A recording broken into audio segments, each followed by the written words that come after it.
I consider this, at least from what I can see when it comes to Zebec, to be a pretty unique aspect when it comes to it. Now, even though nothing I say is financial advice, what do I mean by this?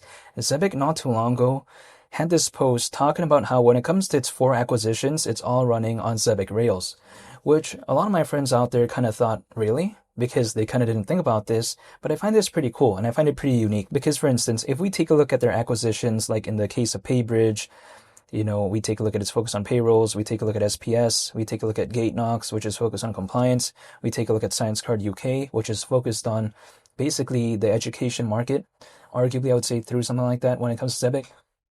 So when I take a look at all that, and it supposedly is all running on Zebec Rails, I find that pretty interesting because even Zebec claims themselves how they're building a unified ecosystem. So I find it pretty interesting to kind of see how all four acquisitions are allegedly running on Zebec Rails. However, this clearly does not change how, when it comes to the case of ZBCN, it is around 34.5 times lower than 10 cents. But at the same time, I think this kind of sometimes would showcase, right, that when it comes to Zebec, it's a little bit different than some other projects out there, that when they acquire something, they try to run it in this other place and this other place.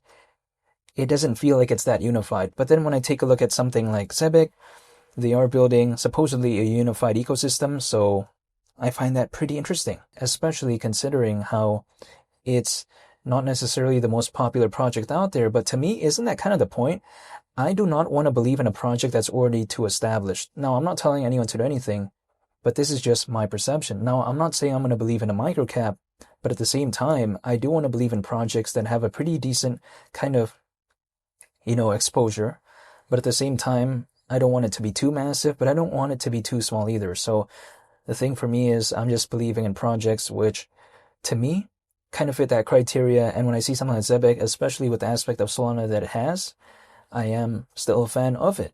But this is just actually a very quick update when it comes to Zebec. I'm never going to be able to know when there's going to be an altcoin season or not. But when I see stuff like this, I am just still dollar cost averaging, because when I take a look at stuff like this again, it makes me kind of have this a little bit of a David Goggins mindset where I just don't want to give up. But that's just my point of view. And I'm not telling anyone to do anything.